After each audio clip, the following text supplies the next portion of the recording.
जय हिंद दोस्तों आज हम सोम की क्लास स्टार्ट करने वाले हैं और ये हमारी सोम की फर्स्ट क्लास होने वाली है जिसमें हम आप लोग के लिए इस सीरीज़ में 450 एमसीक्यू डिस्कस करने वाले हैं।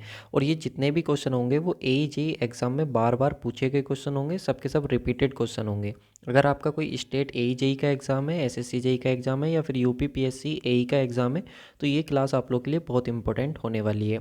चलिए सबसे पहला क्वेश्चन देखेंगे। अगर वीडियो आपको अच्छी लगे तो प्लीज़ यार लाइक ज़रूर कर देना। अगर थोड़ी भी यूज़फुल आप लोग को लगती है तो साथ में अपने दोस्तों के साथ शेयर कर दें और कमेंट करके बताएं कि ये आप लोग के यूज़फुल है या नहीं। देखिए सबसे पहला क्वेश्चन हमारे पास आ जाता है। क्वेश्चन में पूछ रहा है, if a shaft of diameter D and length L has been loaded axially, then ratio of change in diameter to the original diameter is called. देखिए क्वेश्चन में हमसे पूछ रहा है, एक साफ्ट है हमारे पास जिसका डायमीटर क्या है D है और उसकी लेंथ कितनी है L है। तो हमसे पूछ रहा है, हमने उसको लोडेड किया है एक्सियली, यानी कि अगर सपोज़ ये हमारे पास कोई भी एक साफ्ट है जिसका डायमीटर D है, ठीक है, और हमने इसको लोडेड किया है एक्सियली, मान लीजिए कि P हमने इसको क्या किया है, लोडेड किया है। तो हमें यहाँ पे बताना है कि जो इसमें, अब देखो जब हम इसको लोडेड करेंगे एक्सियली तो इसका डायमीटर क्या हो जाएगा, रिड्यूस हो जाएगा कुछ ना कुछ। तो डायमीटर रिड्यूस हो जाएगा तो नया डायमीटर कितना हो गया, D डैश। तो चेंज इन डायमीटर हम कैसे निकालेंगे, D माइनस के D डैश, तो ये चेंज इन डायमीटर आ गया।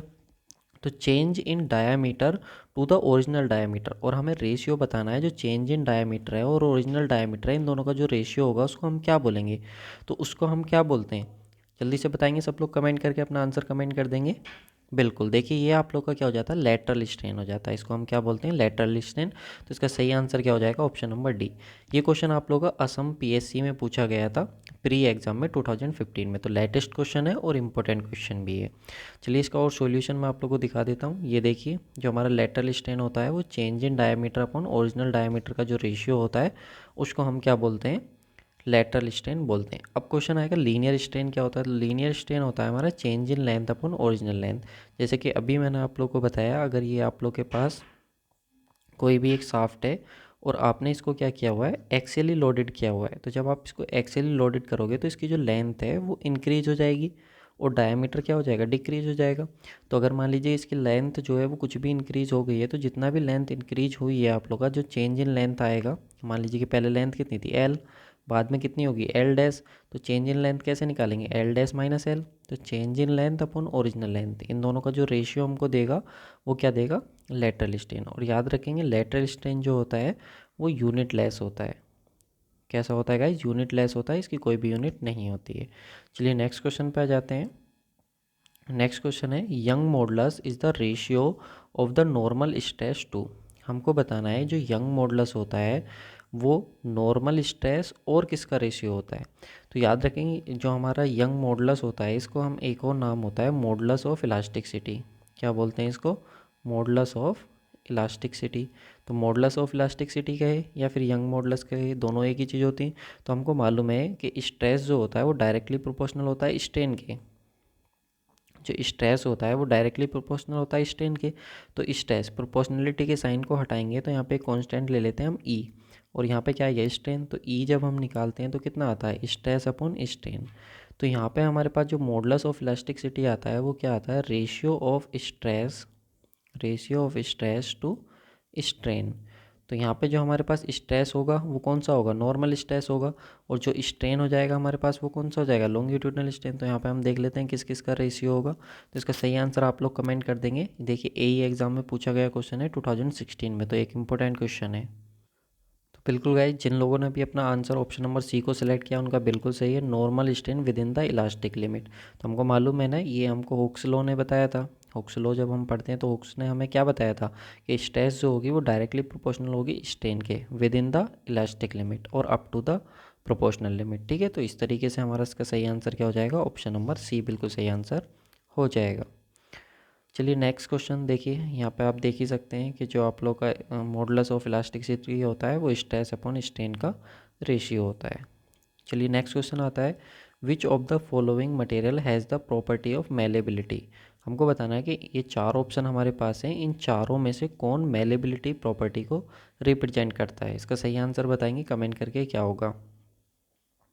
देखिए हमारे पास क्या होता है, जो भी मटेरियल होता है या फिर हम ये कहें कि जो भी मटेरियल हम इंजीनियरिंग मटेरियल की, एक्चुअली हम बात किसकी कर रहे हैं, इंजीनियरिंग मटेरियल की, तो जो भी इंजीनियरिंग मटेरियल होता है वो आप लोगों को कुछ ना कुछ प्रॉपर्टी को शो करता है, ठीक है।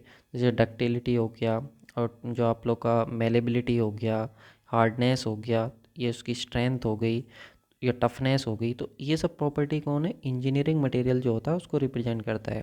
तो यहाँ पे मेलेबिलिटी की बात करेंगे तो मेलेबिलिटी क्या होती है, एक ऐसी प्रॉपर्टी होती है जिसमें अगर मान लीजिए कोई भी आप लोग के पास एक मटेरियल था या बोले कि कोई मेटल था और आप इस मेटल पर हैमरिंग एक्शन अप्लाई कर रहे हैं, आप इस पर हैमरिंग एक्शन अप्लाई कर रहे हैं, इस पर आप हैमरिंग कर रहे हैं, तो हैमरिंग करने की वजह से क्या है कि अगर ये जो आप लोग के पास मेटल है, ये जो बॉडी है मेटल की, अगर ये एक थिन शीट में कन्वर्ट हो जाती है, एक पीटने के बाद इसको, इस पे हैमरिंग करने के बाद एक थिन शीट में अगर ये कन्वर्ट हो जाती है, तो इसको हम क्या बोलेंगे, मेलेबिलिटी बोलेंगे। तो क्या ऐसा ब्रिक में होगा, नहीं होगा, सीमेंट में भी नहीं होगा, कंक्रीट में भी नहीं होगा, लेकिन कॉपर में होगा।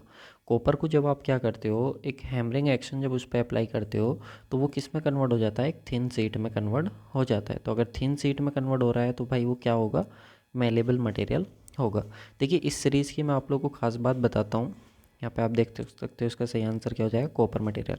देखिए ये सीरीज़ हमारी मिनिमम जो रहेगी वो 15 मिनट की रहेगी, कम से कम 15 मिनट तो मैं मेंटेन करके चलूँगा इस सीरीज़ को, और 15 मिनट में कोशिश करूँगा कि जितने भी प्रीवियस ईयर में क्वेश्चन पूछे गए हैं अलग अलग एग्जामिनेशन में, वो मैं आप लोगों को 20 क्वेश्चन कराऊँ। 15 मिनट में 20 क्वेश्चन कराने की कोशिश करूँगा पूरी, और अगर 20 मिनट की वीडियो जाती है तो 25 क्वेश्चन, यानी कि यहाँ पे आप लोग का टाइम बिल्कुल भी वेस्ट करने की कोशिश नहीं करूँगा। जो भी आप लोग का होगा टू द पॉइंट चीज़ें डिस्कस करूँगा। और रही बात पीडीएफ की, तो पीडीएफ के लिए आप लोग को क्या करना पड़ेगा, जो हमारा टेलीग्राम है जिसकी लिंक मैं आप लोग को डिस्क्रिप्शन बॉक्स में दे दूंगा, तो आप वहाँ से जा कर के टेलीग्राम जो हमारा चैनल है उसको ज्वाइन कर लेना, और ज्वाइन करने के बाद वहाँ से आप लोग को पीडीएफ मिल जाया करेगी। तो 1 या 2 डेज़ में आप लोग को पीडीएफ मिल जाया करेगी। जैसे आज वीडियो आई है तो उसके लगभग 12 या फिर 24 आवर के बीच आप लोग को पीडीएफ मिल जाया करेगा। तो थोड़ा सा टाइम लगता है उसको अपलोड कराने में, तो इतना थोड़ा सा टाइम हमको चाहिए होगा। चलिए नेक्स्ट क्वेश्चन आता है, Poisson's ratio of steel in elastic range. हमको बताना है जो पॉइजन्स रेशियो होता है स्टील का इलास्टिक रेंज में वो कितना होता है। तो देखिए अगर आपको याद हो तो पॉइजन्स रेशियो क्या होता है हमारे पास, lateral strain upon linear strain, lateral strain upon linear strain का जो रेशियो होता है उसको हम क्या बोलते हैं, पॉइजन्स रेशियो बोलते हैं। अब ये जो पॉइजन्स रेशियो होता है डिपेंड करता है जो हमारा मटेरियल है, जो भी हमारे पास मटेरियल है उसके ऊपर डिपेंड करता है कि वो मटेरियल कैसा है।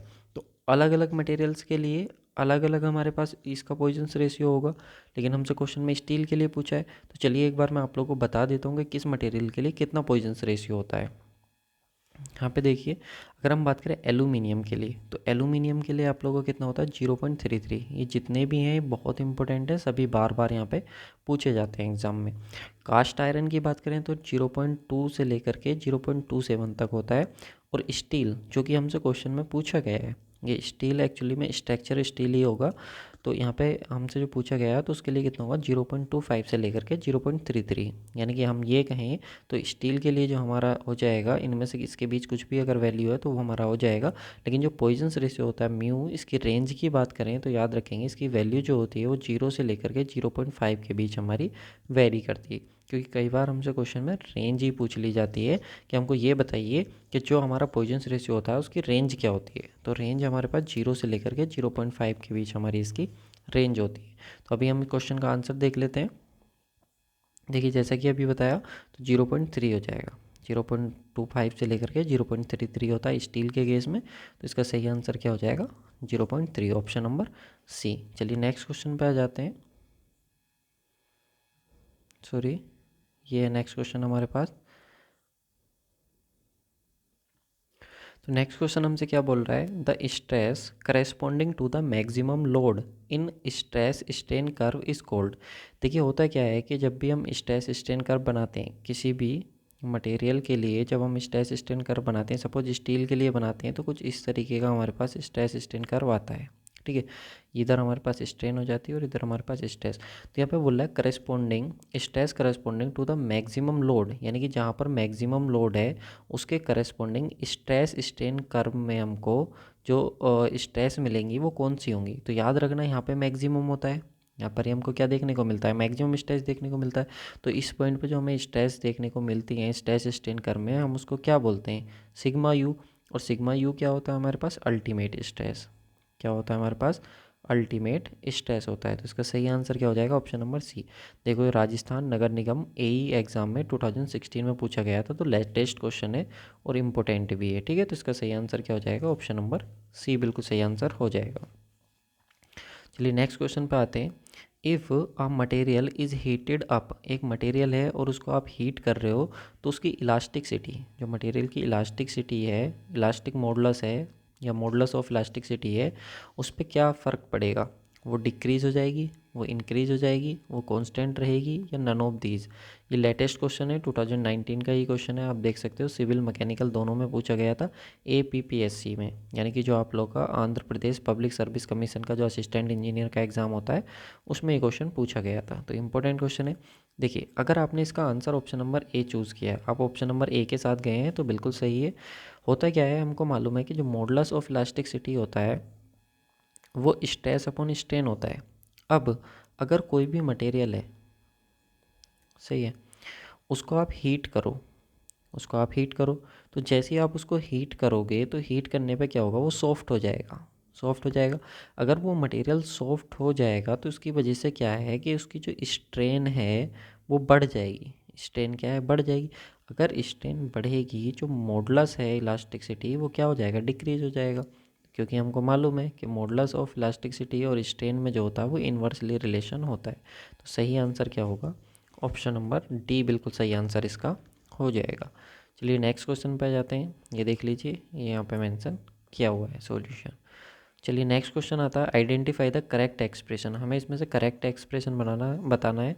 4 ऑप्शन हमारे पास हैं। यूपी आरविनल में ये क्वेश्चन पूछा गया था असिस्टेंट इंजीनियर में 2014 में। इसका करेक्ट एक्सप्रेशन बताएंगे कौन सा होगा। देखिए सबसे पहले की बात कर लेते हैं। यंग मॉडुलस ई जो होता है वो क्या होता है, स्ट्रेस अपॉन स्ट्रेन। तो पहला वाला तो गलत है।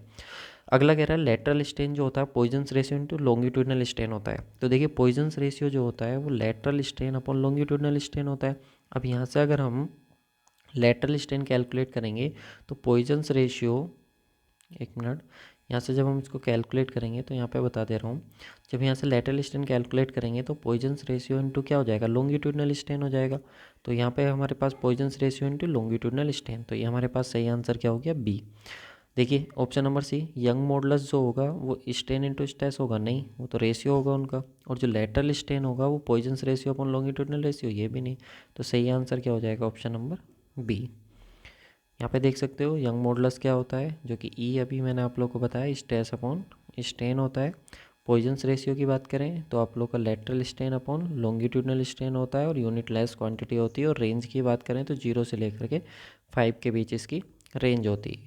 तो चलिए नेक्स्ट क्वेश्चन पर जाते हैं। देखिए नेक्स्ट क्वेश्चन है, the ratio of change in dimension of a body to the original dimension is known as. किसी भी बॉडी की जो डायमेंशन में चेंज हुआ है, अगर मान लो कि बॉडी की डायमेंशन में जो चेंज हुआ है वो डेल एल है और ओरिजिनल कितना एल, तो इन दोनों का रेशियो जो होता है उसको हम क्या बोलते हैं, स्ट्रेन बोलते हैं या नहीं। तो सही आंसर क्या हो जाएगा, स्ट्रेन। ऑप्शन नंबर ए बिल्कुल सही आंसर हो जाएगा। ये आप लोगों को GPSC AE में 2018 में क्वेश्चन पूछा गया था। यहाँ पे आप देख सकते हो, ये आप लोग का स्ट्रेन का फॉर्मूला हो जाएगा, change in dimension of body upon original dimension. Next question है, the stress induced in a body when subjected to two equal and opposite force. एक बॉडी है उस पर 2 equal and opposite force apply हो रहे हैं। इधर अगर P लग रहा है तो इधर भी P लग रहा है और दोनों अपोजिट हैं। Which are acting tangentially across the section. अगर किसी भी सेक्शन पर वो टेंजेंशियली एक्ट कर रहे हैं, कैसे एक्ट कर रहे हैं, टेंजेंशियली एक्ट कर रहे हैं, तो इस सेक्शन इज नोन एज, उसको हम क्या बोलेंगे बताइए। कंप्रेसिव स्ट्रेस बोलेंगे, टेंसाइल स्ट्रेस बोलेंगे, शियर स्ट्रेस बोलेंगे, या बेंडिंग स्ट्रेस बोलेंगे, क्या बोलेंगे उसको। तो उसको हम क्या बोलेंगे, शियर स्ट्रेस। सही आंसर क्या हो जाएगा, ऑप्शन नंबर सी। ठीक है, तो ऑप्शन नंबर सी आप लोग का सही आंसर हो जाएगा, क्योंकि हमको मालूम है जब भी किसी सेक्शन पर टेंजेंशियली और अपोजिट लोड वर्क कर रहे हो तो उसको हम क्या बोलते हैं, स्ट्रेस बोलते हैं। क्या बोलते हैं, शियर स्ट्रेस। ठीक है, तो आई होप आप लोग क्लियर हुआ। शियर मतलब जैसे शियर जो बना है वो एक्चुअली सीजर से बना है। किससे बना है, सीजर से बना है। और सीजर का मतलब क्या होता है, कैंची। और कैंची से आप लोगों को मालूम है कैसे काटते हैं, तो एक इक्वली अपोजिट फोर्स लगते हैं ना, इक्वली अपोजिट फोर्स, तो उसी से निकल कर के आया है आप लोगों का शियर स्ट्रेस। इसमें क्या होता है, एक ही सरफेस पे two equal and opposite force act कर रहे होते हैं टेंजेंशियली। चलिए नेक्स्ट क्वेश्चन है, the ratio of axial deformation to the original length. जो एक्सियली डिफॉर्मेशन हुआ है और जो ओरिजिनली लेंथ है, उन दोनों का रेशियो जो होगा उसको हम क्या बोलेंगे, लेटरल स्ट्रेन बोलेंगे। तो सही आंसर क्या हो जाएगा, सॉरी लीनियर स्ट्रेन बोलेंगे हम उसको, हम क्या बोलेंगे, लीनियर स्ट्रेन। तो सही आंसर क्या होना चाहिए, ऑप्शन नंबर सी। ये भी आप लोगों का 2018 का क्वेश्चन है। ये देखिए, जो एक्सियल डिफॉर्मेशन है डेल एल है, ओरिजिनल कितना एल है, तो उसको हम क्या बोलेंगे, लेटरल स्ट्रेन। तो गाइज़ इस वीडियो में इतने ही क्वेश्चन मैं लेकर के आया था आप लोग के लिए, लेकिन जैसा कि मैं आप लोग को पहले भी बता चुका हूँ कि मैं आप लोग के लिए 15 मिनट में 20 क्वेश्चंस कराऊंगा। तो ये सीरीज़ आप लोग के लिए बहुत यूज़फुल होगी। अगर आप लोग का रेस्पॉन्स अच्छा रहा और आप लोगों ने सपोर्ट किया और वीडियो को शेयर किया, तो मैं इस सीरीज़ में आप लोग को सभी सब्जेक्ट के ऐसे ही क्वेश्चंस कराऊंगा जो अलग अलग एग्जाम में पूछे गए हैं और बहुत ज़्यादा रिपीटेड होने वाले क्वेश्चन हैं, यानी कि आप लोग को डिफरेंट एग्जाम में रिपीट होते हुए मिलेंगे। तो आप अगर इस सीरीज़ की प्रैक्टिस कर लोगे, छोटी वीडियोज़ रहेंगी, और अगर उनको बार बार 2-2 4-4 बार देख लोगे पेपर से पहले, तो आप लोग को ये वहीं पे एंड टू एंड लर्न हो जाएंगे। तो thank you so much guys for watching this video. कैसी लगी कमेंट करके ज़रूर बताइएगा, और सपोर्ट करो यार, वीडियो को लाइक करो, शेयर करो, और आगे भी ऐसे ही सपोर्ट करते रहो जैसे अभी कर रहे हो, तो मुझे भी मोटिवेशन मिलता रहेगा और मैं आप लोग को वीडियो बनाता रहूँगा। लेकिन हाँ, याद रखना, अगर थोड़ी भी यूज़फुल लगी है वीडियो तो लाइक ज़रूर कर देना।